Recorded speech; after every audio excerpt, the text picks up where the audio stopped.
Oke, untuk di episode ini kita sudah membahas dari segi geografis, segi historis, kemudian ada klub-klubnya, rivalitas yang kita bahas. Mungkin saya akan coba menyampaikan fakta menarik apa aja sih yang ada di episode ini. Pertama ada, mengapa sih Liga Inggris paling populer di dunia?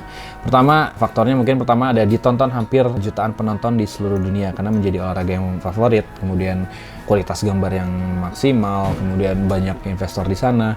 Dan kemudian ada juga banyak bintang dunia yang di-hire oleh klub-klub Inggris. Dari mulai era Gary Lineker, kemudian Paul Gascoigne, lalu Eric Cantona, masa Thierry Henry, kemudian Cristiano Ronaldo yang besar atau mulai naik popularitasnya di Manchester United, lalu ke era-era Roman Abramovich di Chelsea. Tidak lupa juga ada era-era Manchester City yang mulai dimiliki atau dibeli oleh taipan minyak asal Emirates ya, gitu. Lalu investasi dari para pengusaha-pengusaha Asia. Nah, di situ kita catat ada beberapa nama, ada Thaksin Shinawatra dulu yang membeli Manchester City, lalu ada Vincent Tan yang dulu membeli Cardiff City, dan yang paling sensasional sih mungkin ya pembelian Leicester oleh Vichai Srivadana Prabha. Ini yang berhasil membuat Leicester juara Liga Inggris gitu, walaupun berakhir tragis di akhir hayatnya ya karena kecelakaan helikopter di Stadion Leicester. Lalu yang menarik lagi ada penontonnya ya, dari sisi penonton karena chance yang unik dari tiap klub yang bahkan diadopsi oleh klub-klub di Indonesia atau mungkin di berbagai belahan dunia lah ya, yang bagaimana dia bisa memberikan semangat, kemudian menyentil klubnya sendiri atau bahkan menyentil dari si lawannya itu sendiri. Lalu ada pemandangan stadion-stadion yang bagus, tur stadionnya yang enak dilihat lah, baik dari mata langsung atau dari video gitu. Lalu ada saga transfer beberapa klub di Liga Inggris ya, dengan nilai-nilai yang lumayan heboh lah ya. Kalau zaman dulu sih perpindahan Alan Shearer ke Newcastle kalau saya itu menjadi pembelian termahal di Liga Inggris, sampai ke Eric Cantona dari Leeds pindah ke MU yang memantik permusuhan. Lalu sama halnya dengan Rio Ferdinand yang pindah juga dari Leeds ke Manchester United. Lalu pembelian beberapa pemain yang ada di sejak era Roman Abramovich dan Emir-Emir Dubai atau Emir-Emir UAE di Inggris. Lalu kenapa juga populer? Karena jam kick off yang sesuai dengan pasar Asia. Kenapa sukses? Karena apakah bisa disebut suksesnya itu karena pasar judi Asia itu menggiurkan gitu ya, sehingga jam kick off-nya itu bisa disesuaikan dengan jam yang ada di Asia. Kemudian siapa sih yang sekarang tidak tahu permainan FPL ya, Fantasy Premier League gitu ya, yang sering dimainkan, yang mungkin menambah kepopuleran dari Premier League. Lalu yang kedua, mengapa semua subculture kebanyakan dari Inggris, entah dari musik atau sepak bola? Pertama yang paling diingat mungkin ya dari kolonialisme yang dilakukan oleh British Empire dulu gitu ya, sehingga kebudayaan atau misalnya olahraga itu ya tersebar di beberapa bagian dunia, itu tersebar mulai dari kultur subculture itu ada yang disebar atau ada juga yang diambil oleh si British Empire-nya itu sendiri gitu. Lalu untuk si culture atau ke musik itu ada mungkin skena root boy, skinhead, kemudian punk, mods, bahkan casual itu ya basicnya itu mungkin diambil atau diadopsi dari para imigran yang tinggal di Inggris dan kemudian membentuk satu komunitas dan satu skena, kemudian dipertahankan sampai sekarang. Makanya beberapa skena ini bisa tetap ada sampai sekarang gitu.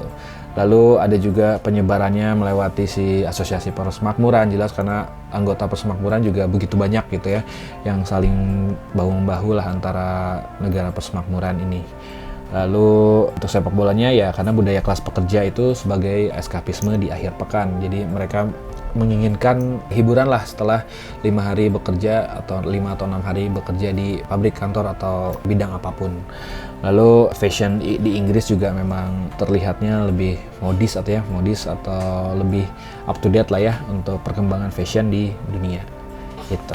Lanjut ke mengapa bahasa Inggris menjadi bahasa internasional. Ya, jelas seperti yang tadi saya sebutkan, karena British Empire merupakan kolonialisme terbesar atau terluas di dunia ya.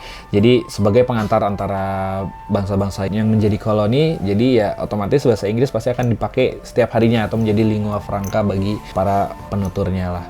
Lalu sepak bola juga menjadi olahraga yang dimainkan oleh banyak orang. Jadi kalau misalnya untuk komunikasi mungkin ya satu sama lain ya mungkin jadi bahasa pengantarnya juga gitu. Lalu karena begitu mudahnya tersebar sehingga bahasa ini mungkin akan disederhanakan atau secara struktur mungkin sederhana dan mudah dimengerti oleh sebagian negara karena beberapa negara merupakan bekas koloni dari Inggris dan menjadi salah satu bahasa resmi PBB dan juga beberapa organisasi internasional. Jadi mudah dipakai oleh seluruh masyarakat atau seluruh orang di dunia.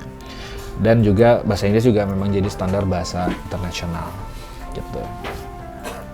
Lanjut ke mengapa media di Inggris paling bisa menggoreng sepak bolanya menjadi sangat populer. Pertama, karena media Inggris itu terkenal pedas terhadap apapun, itu mau ke parlemen, kemudian ke para artisnya, atau ke para ya masyarakatnya, atau pembuat kebijakan, bahkan ke pemain sepak bola atau pelatih sepak bola, pemilik sepak bola. Saya catat ada beberapa koran-koran ternama lah ya yang di Inggris yang secara umum mungkin nama-namanya biasa gitu ya, atau enggak, ini mah koran biasa, cuman ternyata kalau misalnya kita selidiki lagi lebih dalam, beberapa koran ini mewakili dari beberapa pandangan politik. Taruhlah misalnya kayak The Sun, The Times itu kan mewakili dari center right atau orang-orang konservatif lah ya. Lalu ada The Daily Telegraph, Daily Mirror, The Guardian, dan Morning Star. Nah, Morning Star ini yang paling vokal terhadap orang-orang kiri karena mereka mewakili orang-orang atau memiliki pandangan politik di kiri atau left wing politik newspaper.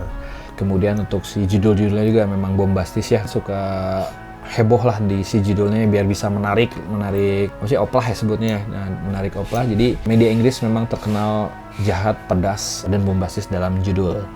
Kemudian ya yang jelas balik lagi ke poin sebelumnya ya, bahasa Inggris memang dimengerti oleh seluruh dunia ya. Jadi sangat gampang kita mendapatkan informasi terkait apa yang terjadi di Inggris atau apa yang sedang terjadi di dunia melalui media di Inggris gitu.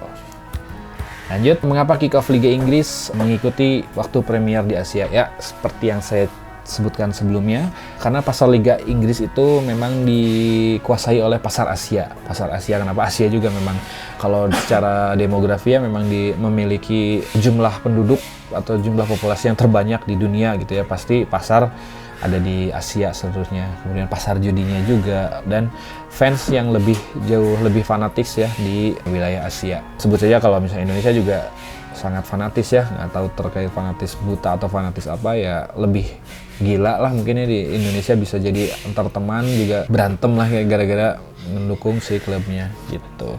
Oke, selanjutnya mengapa London paling banyak klub sepak bola? Seperti saya terangkan sebelumnya, kenapa London begitu banyak klub sepak bola, termasuk rivalitasnya, kemudian pertempuran antar fansnya. Pertama, faktornya sih mungkin London itu sebagai center of immigrants atau pusat dari para imigran dulunya untuk datang ke Inggris gitu ya. Lalu di mana terdapat beberapa working place di sana karena sentral bisnis juga ada di London. Kemudian background pembentukan klub-klubnya ini sendiri dibentuk oleh para pekerja, kemudian para mungkin masuk juga agama, kemudian para nobility atau para bangsawan membuat suatu klub, dan beberapa mungkin pelajar juga itu di sana. Jadi berbagai macam background ini yang menyebabkan mengapa satu kota London ini memiliki beberapa klub yang mempunyai background berbeda gitu. Lalu sebagai metropolitan city, di mana disebut the Greater London, itu wilayahnya begitu luas ya. Jadi ya beberapa wilayah yang masuk ke Greater London itu diakui sebagai London. Kemudian merupakan melting pot dari beberapa culture. Melting pot di sini disebut sebagai wajan yang bersatunya beberapa culture dari berbagai belahan dunia, termasuk dari India, Afrika, Asia, kemudian Amerika, Eropanya sendiri. Nah, semua bergabung di London yang membentuk keberagaman London yang berimbas kepada banyaknya klub di kota London. Gitu. Lanjut ke strategi apa klub-klub di Inggris yang paling bisa menyedot perhatian. Oke, kalau yang paling terkenal itu strategi Inggris pasti pada kenal istilah kick and rush, di mana itu dipopulerkan tahun 96-an waktu Piala Eropa 96 ya, dengan strategi ya kita bisa mendapat bola, tendang dan langsung mengejar bolanya, yaitu strategi kick and rush yang melekat di sepak bola Inggris zaman dulu. Lalu ada strategi Pep Ball yang berusaha menguasai position selama mungkin. Lalu ada Hacken Press-nya dari si Jurgen Klopp yang diaplikasikan di Liverpool. Ada juga mungkin pada tahu Alex Ferguson time, di mana teknik memperdayai wasit agar Manchester United bisa mendapatkan waktu lebih di akhir pertandingan, bisa 4 menit, 5 menit, sampai berapa menit, nah itu bisa disebut sebagai Fergie time. Kemudian ciri khas dari Jose Mourinho ya, yang terkenal dengan bus parking atau parking bus. Setelah menang 1-0, mereka langsung tarik ke belakang untuk melakukan pertahanan sistem selayaknya bis memarkir biar tidak terjadi kebobolan. Itu. Lanjut ke mengapa klub-klub Liga Inggris bagus dalam membangun industrinya, namun prestasi timnasnya biasa aja. Atau ya kenapa? Karena mungkin klub ini sebagai representasi sebagai football is industry. Jadi ya udah, sepak bola mah hanya bisa menghasilkan uang aja tanpa memikirkan prestasi gitu ya. Karena kalau kita lihat juga banyak inilah taruh indikatornya untuk si pemain terbaik dunia aja. Nggak banyak kok yang dari Liga Inggris itu ya, malah banyaknya dari si Liga Spanyol gitu ya. Nah, antara perebutan Lionel Messi atau Cristiano Ronaldo, sangat jarang pemain Inggris yang bisa menjuarai atau mendapatkan pemain terbaik dunia, apalagi tim nasional sendiri baru menang 1 kali di tahun 66, itu berapa puluh tahun yang lalu gitu ya. Lalu faktornya mungkin banyaknya pemain asing di Liga Inggris. Ini mungkin berpengaruh juga terhadap perkembangan si tim nasional Inggris itu sendiri. Lalu ya masalah luck, masalah keberuntungan, tiap melawan Jerman kadang suka kalah, kemudian kadang pelatihnya yang kurang bagus, atau ya ada beberapa faktor lah yang mungkin menuju ke faktor keberuntungan itu.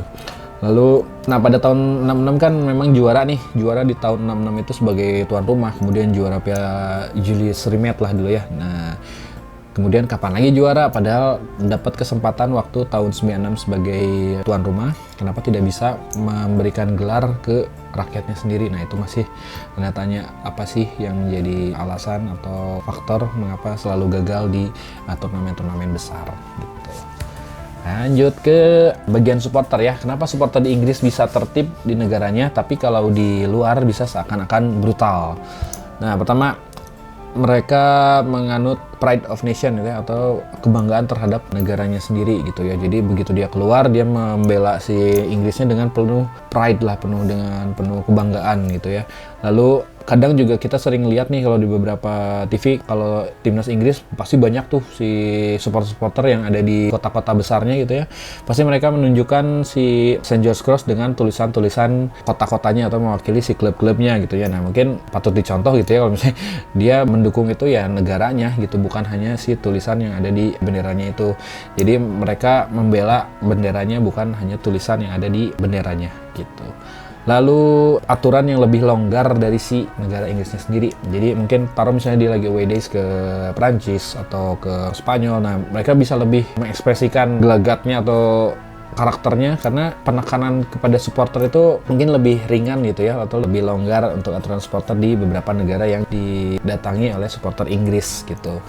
Nah mungkin mereka menjadi lebih bebas lah untuk bisa berantem dengan orang-orang lokal, atau mungkin berantem dengan sesama orang Inggrisnya sendiri. Kemudian juga ada faktor dari luarnya ya, faktor dari tuan rumahnya yang benar-benar ingin menjajal, bener nggak sih hooliganisme di Inggris ini semengerikan itu. Taruh aja ada kasus di Prancis ya kalau saya, yang disebut The Battle of Marseille, itu yang pertemukan antara Inggris lawan Rusia, di mana hooligan Rusia dan hooligan Inggris itu bertempur di kota Marseille. Nah itu mereka sebenarnya ingin ngetes bener nggak sih si hooligan Inggris ini tuh punya kawani seperti itu gitu. Makanya terjadilah Battle of Marseille itu. Lanjut ke stadion ya. Kenapa stadion-stadion di Liga Inggris tidak memakai pagar? Kemudian psikologi apa yang dipakai oleh FA di sini? Nah, pertama saya coba jawab, setelah tragedi Heysel tahun 85 dan Hillsborough tahun 89 ya, ini disebabkan oleh para supporter dari Liverpool ya. Nah, kejadian di Heysel sendiri ini mengakibatkan Inggris di-ban oleh UEFA, tidak bisa mengikuti kejuaraan Eropa. Nah, di mana 5 tahun ini sebagai masa hukuman dan membangun infrastruktur stadion menjadi lebih baik atau ramah terhadap si penonton. Nah, tapi di satu sisi juga taruh ini menjadi permusuhan yang mendalam juga bagi si fans Liverpool dan Everton. Kenapa? Karena pas tahun 85 tragedi Heysel itu terjadi dan kemudian Inggris di-ban. Nah, ternyata tahun 85 ini merupakan tahun juaranya di si Everton, yang dimana mereka harusnya bisa mewakili Inggris di kompetisi Eropa. Tapi akibat tragedi Heysel yang diakibatkan oleh Liverpool, Everton tidak bisa mewakili klubnya di Eropa. Nah, itu menambah daftar panjang rivalitas antara Liverpool dan Everton. Nah, kemudian setelah ban itu berlaku, maka perbaikan di sisi stadion dilakukan dari yang mulainya itu disebut standing terrace atau teras berdiri gitu ya, jadi hanya besi-besi saja. Nah, itu ternyata berbahaya dan dilakukan semuanya menjadi seated terrace atau semuanya pakai tempat duduk. Nah, terus ada supporter kontrolnya dari masing-masing klub dan masing-masing operator lah kalau disebutnya. Jadi sangat strict terhadap perilaku supporter di lapangan, seperti tidak boleh melempar, tidak boleh melewati shuttle band dan beberapa pencegahan lainnya lah sebelum masuk ke stadion. Nah, yang paling unik sih mungkin sistem tiket musiman ya, karena ini kayaknya sih dapat mereduksi beberapa kekerasan atau beberapa faktor yang membuat klub atau membuat si stadion ini menjadi angker gitu ya, karena di sistem tiket musiman ini kan pasti itu tercatat semua data-data mereka. Jadi siapa yang melakukan taruhlah kejahatan gitu ya, dia bisa langsung di-ban dari stadion dan dia nggak boleh masuk dalam jangka waktu berapa lama, atau disebut banning person atau banning card lah kayak gitu. Itu yang bisa saya sampaikan di stadion. Kemudian terkait stadion juga ini ada beberapa tragedi ya, mungkin cerita tentang rentetan sejarah tragedi apa aja sih yang pernah terjadi di sepak bola Inggris. Inggris ini di UK lah ya, di UK, karena di sini ada juga beberapa catatan di Skotlandia ya. Pertama itu ada Ibrox Disaster, itu tahun 1902 di mana Scotland dan Inggris bertemu. Ini juga karena tribunnya jatuh ya, yang menyebabkan 25 orang meninggal. Lalu ada Burnden Park Disaster, ini sama di wilayah Bolton. Itu tahun 1946, di mana ini terjadi himpitan para penonton yang menewaskan hampir 33 orang. Lalu ada Ibrox Disaster Part 2 ya, di tahun 71, ini antara Glasgow Celtic dengan Glasgow Rangers, di mana mengakibatkan 66 orang meninggal ya. Kemudian akibatnya itu ceritanya tuh pada saat cetak gol, kemudian ada perayaan di situ dan masuk ke lorong-lorong stadion dan terjadi chaos di situ dan banyak yang terinjak. Itu. Lanjut ke Hillsborough Disaster, itu tadi yang kejadian di tahun 89 itu di kota Sheffield. Ini final Piala FA kalau tidak salah. Ini antara Liverpool dan Nottingham Forest. Ini mengakibatkan 97 meninggal ya. Makanya ada Justice for 97 ya, atau Justice for 96 ya di Liverpool itu. Itu sebagai pengingat tragedi di Hillsborough. Lanjut ke Bradford City Stadium Fire, ini tahun 85. Ini di markasnya Bradford di Valley Parade Stadium.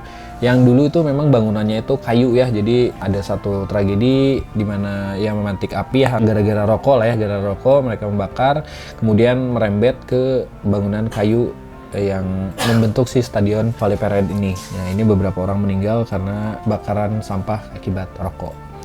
Yang uniknya di sini kalau rekan-rekan tahu, Kenny Dalglish itu legenda Liverpool ya, legenda Liverpool. Dia mengalami dua tragedi di Heysel dan di Hillsborough. Sebagai pemain Liverpool, dia menyaksikan dua tragedi di sepak bola ini. Kemudian yang paling terkenal yang jadi ikonik lah di persepak bolaan itu tendangan kungfu Eric Cantona. Dan kungfu Eric Cantona ini dimana dia diledek lah di pinggir lapangan oleh supporter Wimbledon. Dia langsung berlari ke tribun penonton dan melakukan tendangan kungfu ke penonton tersebut. Oke, lanjut ke tentang logo-logo yang menarik di Inggris. Mungkin nggak banyak lah, cuma beberapa logo lah.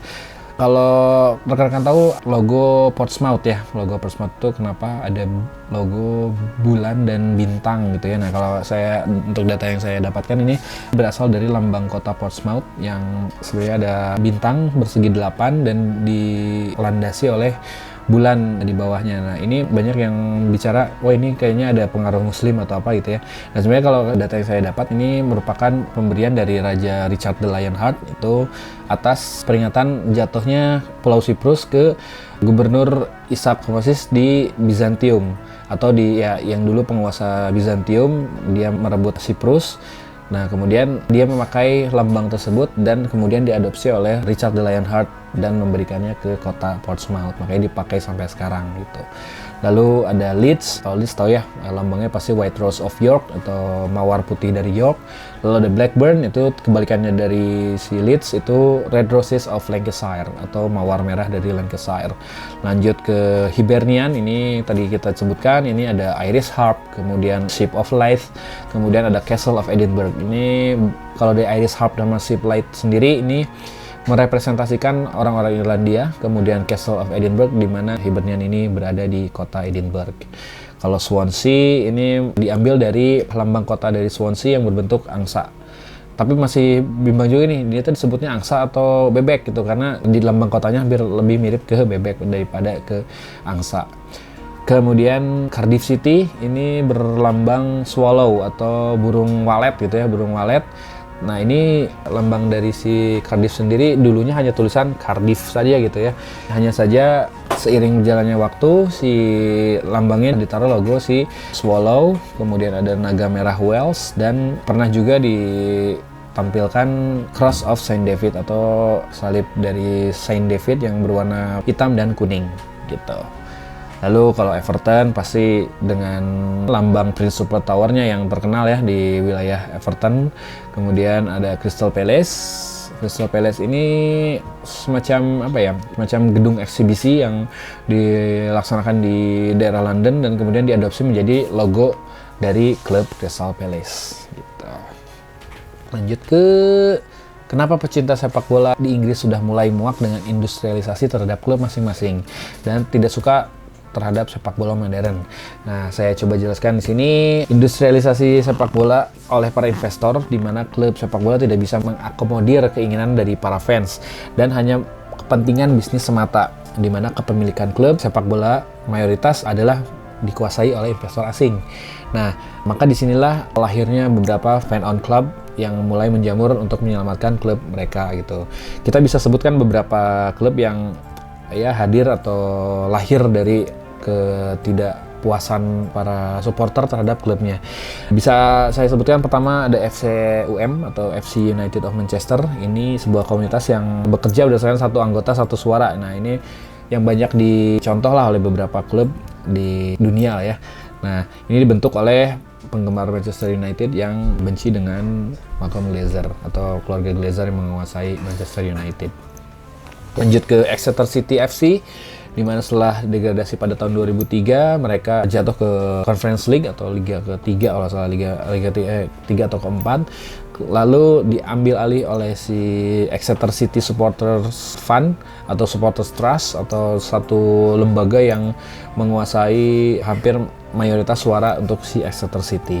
Lalu ada Clapton Community FC yang dibentuk tahun 2018 yang menentang justru si Clapton FC yang kurang lebih sih sebenarnya fan on base si klub juga itu ya, si Clapton FC. Lalu ada beberapa nama seperti Chesterfield atau kemudian AFC Liverpool. Nah, AFC Liverpool ini lebih bukan lucu ya, unik lah. AFC di sini bukan sebagai Association Football of Liverpool ya, cuman Affordable Football Club. Jadi ya football club yang dapat dibeli oleh seluruh penggemarnya. Ya ini berangkat dari kekecewaan fans Liverpool terhadap Liverpoolnya itu sendiri. Kemudian ada AFC Wimbledon. Nah, kalau AFC Wimbledon ini merupakan reinkarnasi lah dari si FC Wimbledon yang dulu sempat bangkrut dan menjadi MK Dons atau Milton Keynes. Nah, lalu ada Dial Square FC. Dial Square FC ini didirikan oleh penggemar Arsenal yang kecewa lah dengan Arsenal sekarang. Mereka mengambil nama Dial Square FC ini karena dulu Arsenal menggunakan nama Dial Square FC sebelum menjadi Arsenal. Oke, mungkin cukup sekian apa yang saya bisa ceritakan dalam perjalanan kali ini. Mungkin teman-teman ada yang mau request buat perjalanan selanjutnya kita mau kemana nih jalan-jalannya lagi, atau mau bahas negara mana atau culture mana yang sesuai dengan keinginan dari para teman-teman. Silahkan coba komen aja, atau misalnya apa ya bisa DM saya atau DM si Prungnya atau mungkin si Son of Prungnya. Silahkan bebas mau kemana aja, nanti kita coba jalan-jalan kemana aja. Dan jangan lupa tonton terus di YouTube-nya Prung Station dan juga di Prung Radio, Instagramnya di @prung_caster. Oke, sampai jumpa di perjalanan berikutnya.